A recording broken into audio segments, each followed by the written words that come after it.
Hello everyone and welcome to another episode of T&D and D. I almost just completely forgot. I'm not fully in the zone yet.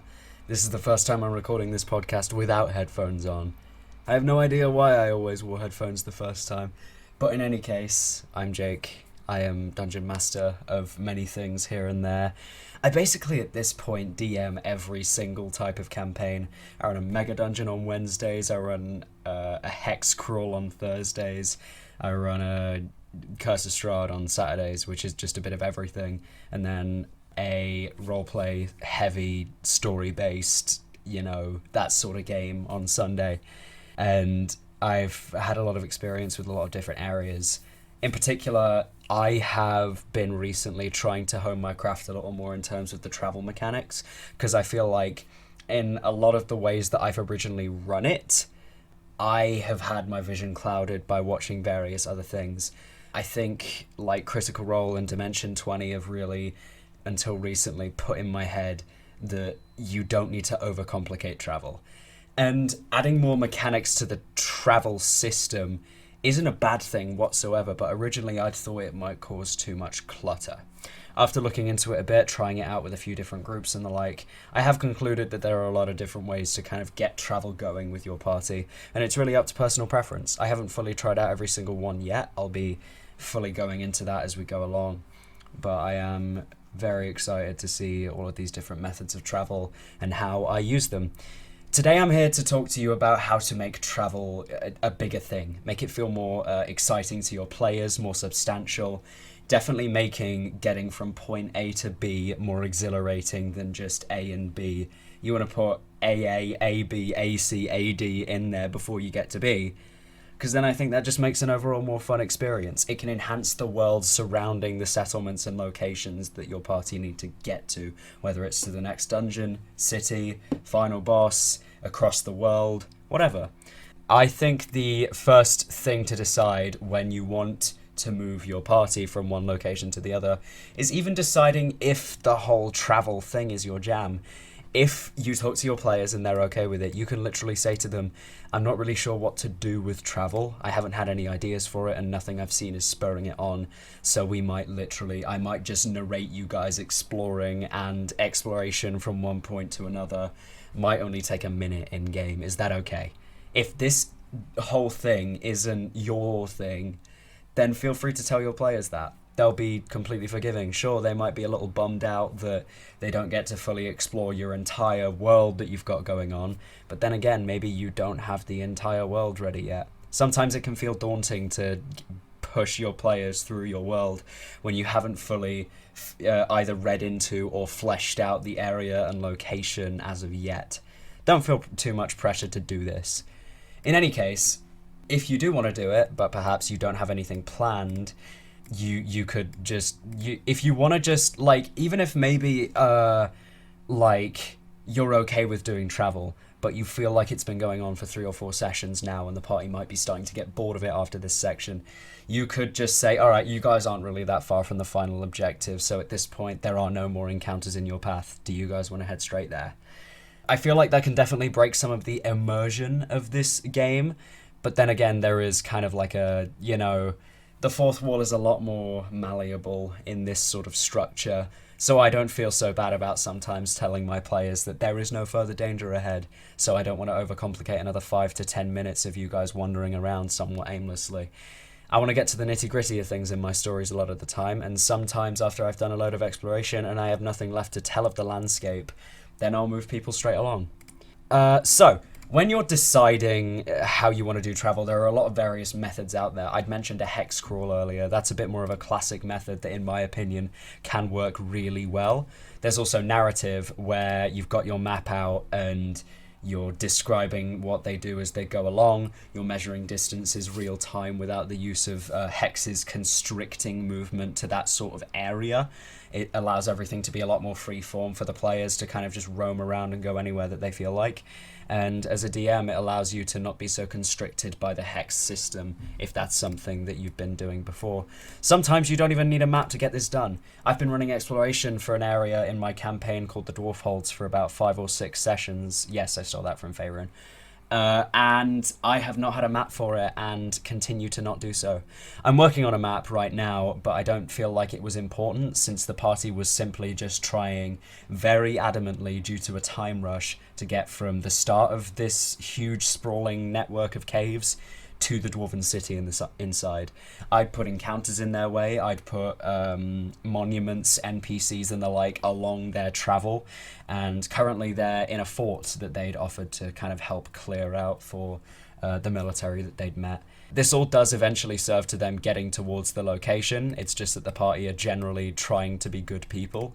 Some of them want to just help people out for the sake of helping people out, but I like the party and I like the exploration segment. I didn't need a map to do that. I simply described points as they went across them.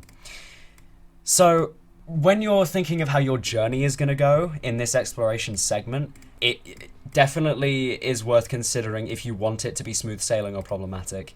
Generally, if it's the party's first time navigating this area, I would lean towards problematic. They have to adapt to this new environment and generally feel out the area, learn as they go, and that can definitely be a more problematic experience for the party to go through in a good way. They have a few dangers in their way and the like. On the second or third run through around the area, I'd say things start getting more simple. Maybe they've killed 2 or 3 of the random encounters, and now that has given way to hunters coming in now and taking their stead.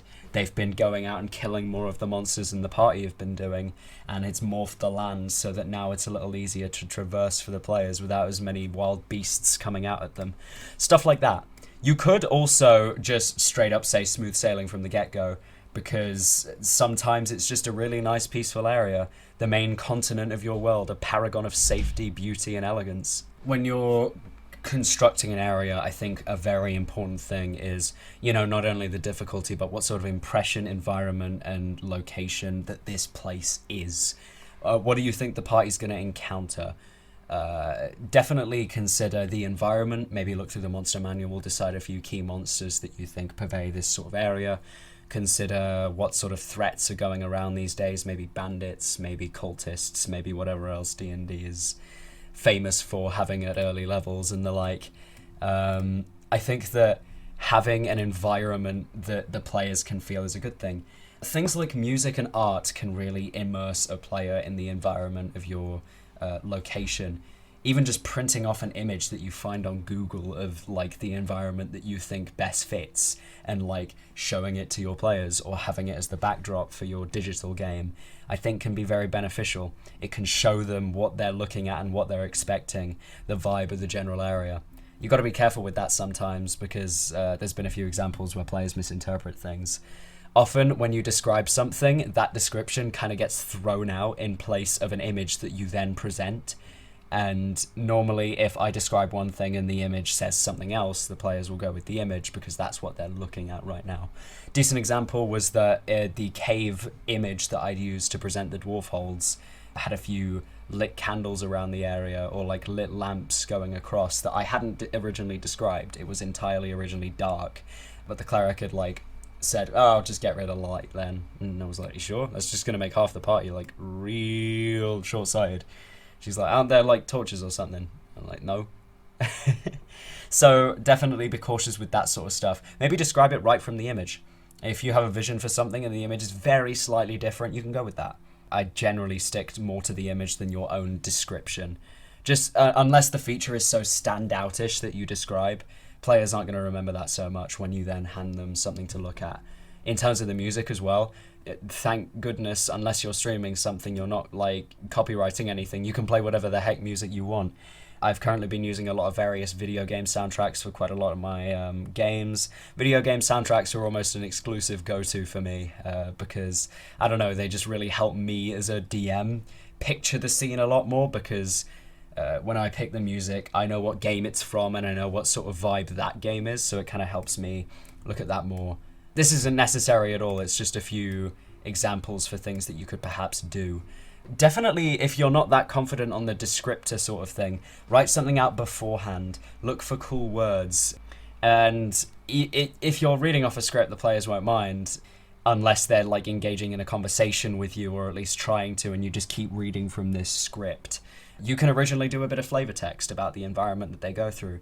Maybe the tall jungle trees loom over the party as bits of water drip on their heads, not from the rain, but just from the stored up water that the leaves contain. There are a few caterpillars walking around.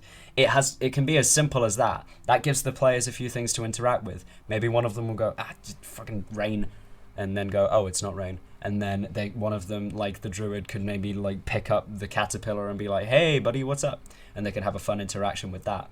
Describing your environment gives your players a lot of things to interact with. Maybe encourage it. Maybe think, what are you guys doing in terms of interacting with the environment around you as you go across? Are you hacking away at the leaves? Are you trying to scout out for danger and the like? Are you paying attention to the local flora and fauna and figuring out what the heck is the deal with this place?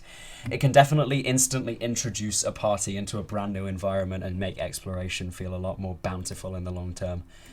I think that as you're going along, you shouldn't just plan, and I'm very guilty of this, you shouldn't just plan what's between A and B. Maybe think about what's around it as well. There could be occasions where in the middle of A and B, there's a real rough ravine that no one's going to be able to scale. They could go around it, and maybe you could plan what's around it, and depending on what way they go around this massive ravine, you could plan a few things that they'd see on the outside. I definitely think adding extra random side stuff that the party can stumble across gives the environment a lot more of a sense of credibility. If you have a party member or two that's maybe scouting out ahead, it gives them an opportunity to find some unique stuff and maybe feel a little more worthwhile than just, I'm going to look forward.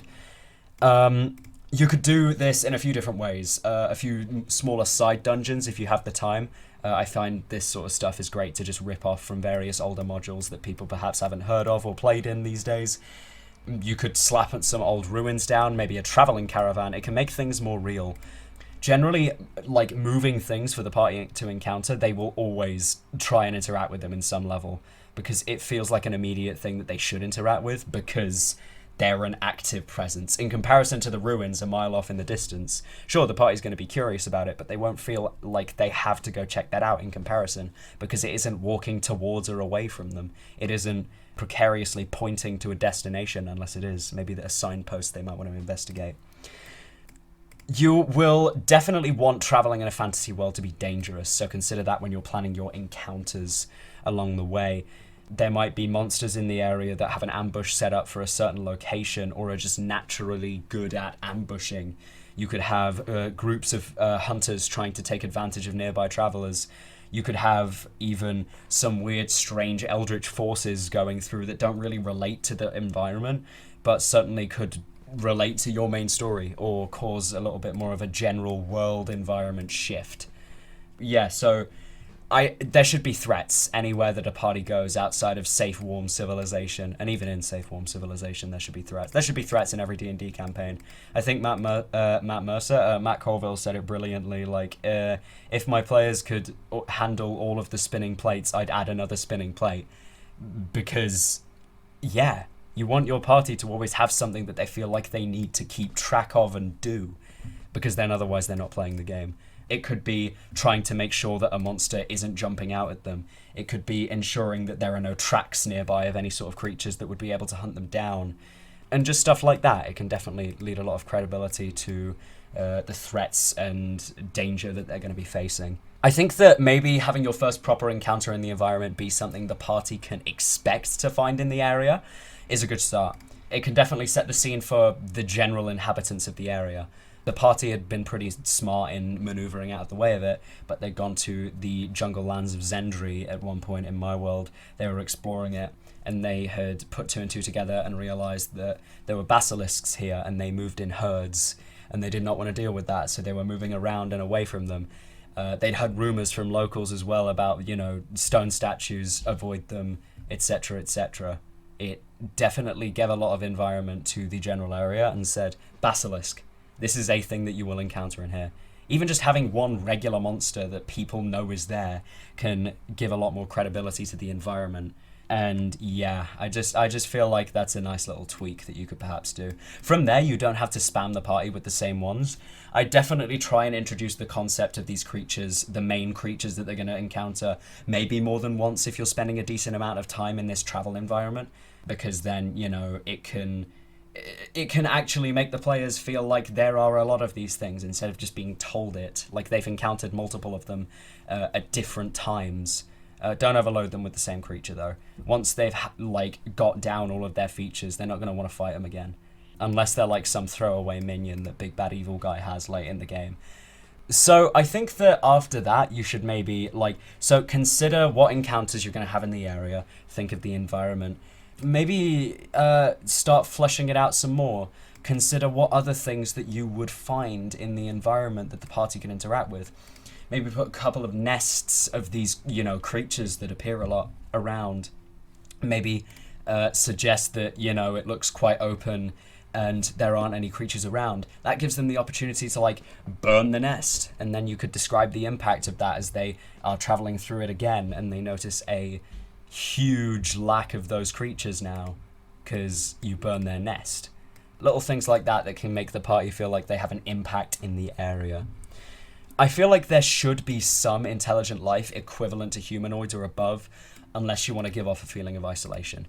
Populating areas with people and people who can tell you information about the place, it can certainly help the party track a course or gather information or corral some favor with some people, maybe guidance. They might guide them towards the nearest settlement and then leave them there for their own devices.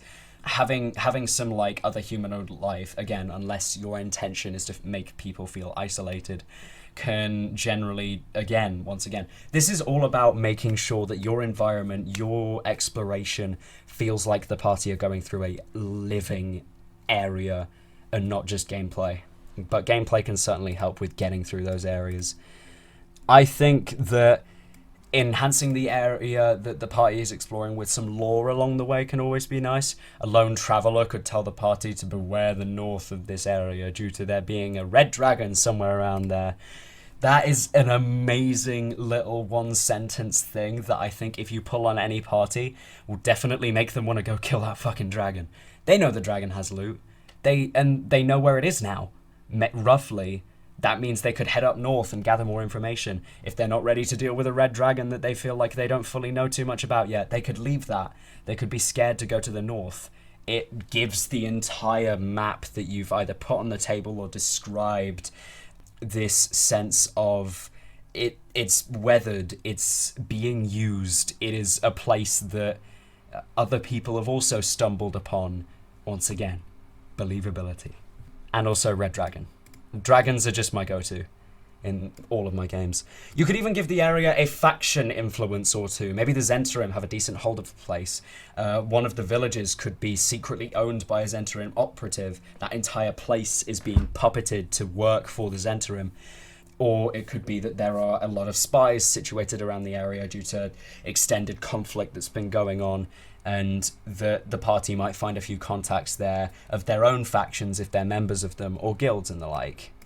I feel like you should populate it with people if you feel that's something you want to do. And this could be in any sort of capacity. There could be a tribe of people, a group of hunters moving through, or a, full-on civilized area, village, town, city, can definitely mesh things together. Consider kind of how the towns, villages, and cities string together if they do.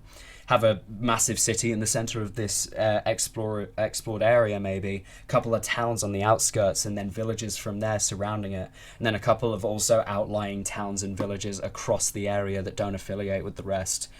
Instantly, when you whip out your map and show them, if you're using a map, and you show them kind of the layout of this, they can assume, that city in the middle was probably first, and then they kind of started settling outwards, and they're expanding, but creating their own little boroughs, if you will.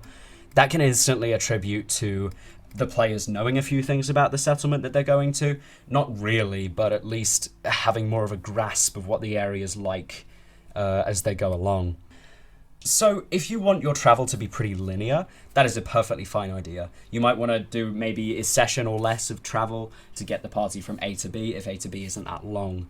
However, if you have places like C, D, E, F, G all around this A and B area for the party to explore, it can result in them feeling like they've achieved something beyond the main story. It can make them feel like they've gone out of their way and gained their own glory without you throwing the story at them. They've chosen to go and do that story instead of what you're doing, which is perfectly fine, in my opinion. Let your party do that as much as they fucking want, dude. I'm a big advocate for that sort of stuff, so I always try and give my party extra things that they can do around and outside of A to B. Reward exploration with loot. That old ruin that they explored, they got some information on the general area. They learned of an old culture of people that have long since died out that used to be in the area.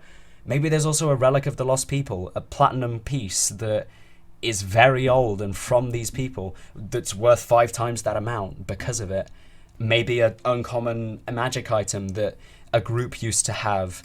Maybe it could be that one of the groups of monsters was guarding a treasure that they were supposed to protect and the like. They want treasure. People want treasure when they go out and do things. Give them that frickin' treasure, dude. Doesn't always have to be magic items. Even money can, go a long way in D&D.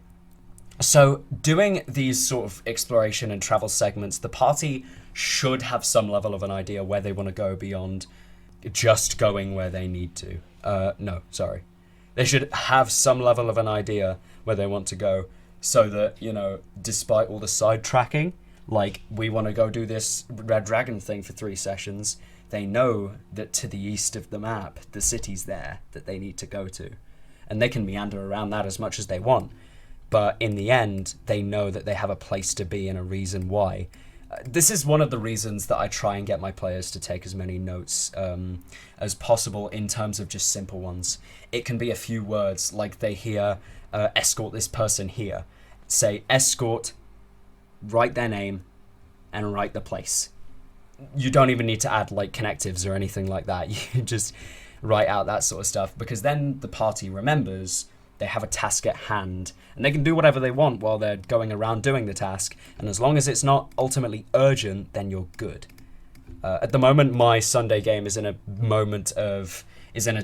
part of the campaign where everything is pretty urgent, so their travel has been pretty linear. They've just been on the track of trying to navigate to this dwarven city. Once they're at the dwarven city, and they've done what they needed to do there, perhaps helped out for a few sessions along the way, and they need to, go somewhere else within the area, I definitely intend to make the travel a bit more of a free and bigger deal, because they aren't as linear in their progression anymore. Granted, they're currently running through a dungeon that isn't fully affiliated with the main story. Well, it is. It very much is, to be fair, so I just made it that way. If you feel along the way as if your hex method or your narrative method or your no-map method isn't your thing halfway through an exploration part of the campaign, like you've done the first 2 sessions of this exploration segment and you're like, damn, this hex thing is real restricting. Change it up. Remove the hexes from the map. Put hexes on the map. Remove the map. And tell your players that's what it is now. And they might have gotten used to it. They'll forget it in a session. Players don't really care as long as you're being consistent with the information that you give. As long as you've put on the map in the north that there's the Red Dragon there, and now you take the map away, and as long as the Red Dragon is in the north, they don't care. If the Red Dragon is suddenly, off in the southeast, they're going to be confused as hell, and it's not going to feel as immersive because you've taken away that aspect of it for no apparent reason. So make sure, if you don't feel like you vibe with one sort of exploration, you can switch it up. Just remember where things are and how you're going to keep on doing this in a consistent rate. DM consistency is very important, because otherwise your players will slowly lose trust in you if you're not. Random tables across the internet can help spur on ideas for what to fill your LAN with. Some of us are less inspired than others. Even me. I feel like I'm a very creative person in a lot of my ways in terms of making D&D. When I'm doing a massive map, I get about 20, 30 things in, and I'm gone. I don't know what else to do, and I'll feel like I'm going to start looping in on myself with putting the same thing in over and over and over. There are old modules that you could look up. There are charts on the internet that you can either roll on or just pick from and take something out of that. The DMG has a bunch of really, really useful resources for putting together locations, areas, dungeons, and all the like that you can roll on, and after 5 minutes of just noting down what's in each place, you've got a campaign setting. And that's really beautiful to me. It won't feel as customized towards you, but that's where you go from it. Even if you're not the sort of guy who was thinking, I'm going to make this city military in this section of this exploration. You roll military and you're like, yeah, let's make it work. I don't really do this normally. Let's see what I can build on it. And then you start checking a few more things and you realize there was a lot more depth in this field than you thought there was originally. For example, I originally kind of shunned the existence of faith in a lot of my original games, even though, there were clerics around, and sure, I'd developed on the faiths that the players were interested in. More recently, I've kind of got, I sort of forced myself into trying to implement a bit more of a religion into the game, because I felt like a lot of the people in this sort of culture that I'd built up would be religious. The religion framed a lot of that entire work for the way that those people kind of did their thing. The fact that I had gone out of my normal box of I'm not really vibing with the gods and stuff like that, I since then have developed a few deities that I feel like really enhance the world and the area that the party are exploring and the like, and the people. Makes the people feel a lot more genuine when they have something to believe in. So ideally, a party should be able to get a few things done in a day. And this is a framework for what I've found effective. If a party goes 3 days without encountering anything in a campaign, that fucking sucks, dude. That sucks. That's lame. The party wants to feel like they're doing things. Granted, if you have a month travel segment, they're not going to feel as bummed if they don't do something every day. But if you're running exploration as a more event-by-event thing, and there is no event for a while, they're going to start getting tiresome. Even if it's literally, what's a random word? Shack. There's a shack now. What's in the shack? Herbs. Who runs the shack? They're dead. Who's underneath the shack? That's a good question. It's the goblin. And that instantly gives you half an hour to 45 minutes of something to work with. I just made up that right now. I'm not looking at my freaking notes anymore, because that was the last note. And I could do that. And sometimes you can't, and that's fine. And maybe before the session you come up with some framework for some things that maybe you aren't fully sure of implementing yet. No idea that you write down as a wasted idea as long as you have it somewhere. The current city that my players are about to go to in a Sunday game was a city that they could have that I could have used in a different campaign that I was running at the time, or a long time ago even. And I never got to use it because the players breezed past it. I described the environment and stuff, and it didn't really feel like they were interested in the location. This time, the location is where they want to go to, and has been for the past 6 to 7 sessions. So I feel as though that kind of aids to me using it a little more, because I've developed this over the course of 6 months, accidentally. All because it was a resource that I'd used a while ago. I changed a few things up nowadays, mixed a few things up as well, created way more things within the environment, and now I've got something brand new that I can use that no one's ever seen, because the art of DMing is recycling, and when you don't get to use something, use it later. In any case, I hope this has kind of helped you run travel a little easier. After what I've described, this may feel like somewhat of a daunting task, but I don't think it is at all. Planning this sort of stuff, planning the dungeon, planning the encounters, planning the travel, and stuff like that is my favourite part of the planning phase of the game, in my opinion. I get to go crazy with all my wild ideas, and the players aren't going to care so much even if they don't really resonate with the entire setting, because in the end, they're like, hey, that's funny. If you start getting tired of making this exploration area, either take a break, step back if you can, either talk to your players and say, this isn't fun for me, I don't want to prepare this sort of exploration, can we just move you guys on? Or C, start throwing in stupid shit that you think is funny.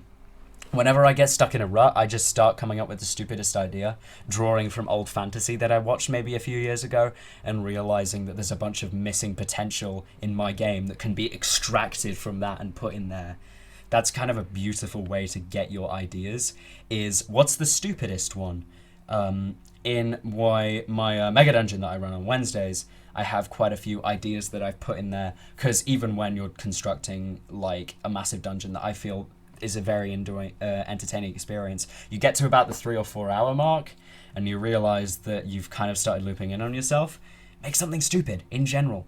Do like the goblin who has the hoard of gold in the corner of their room, and it's like a lot of money and they want to keep it, and the party wants it because it's money.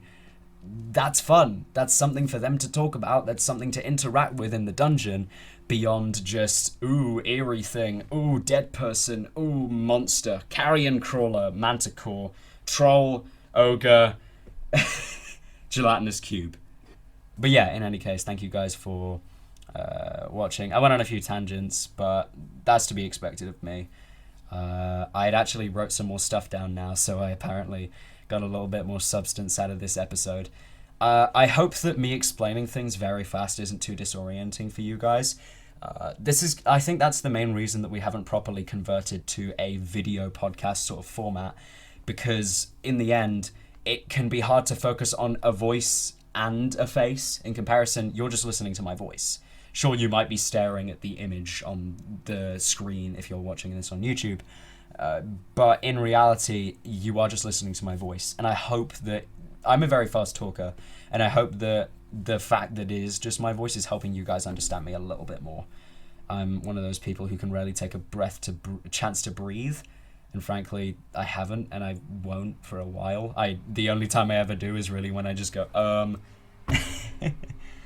In any case, thank you guys for listening. Hope to catch you in the next one, and I hope this was useful. Bye!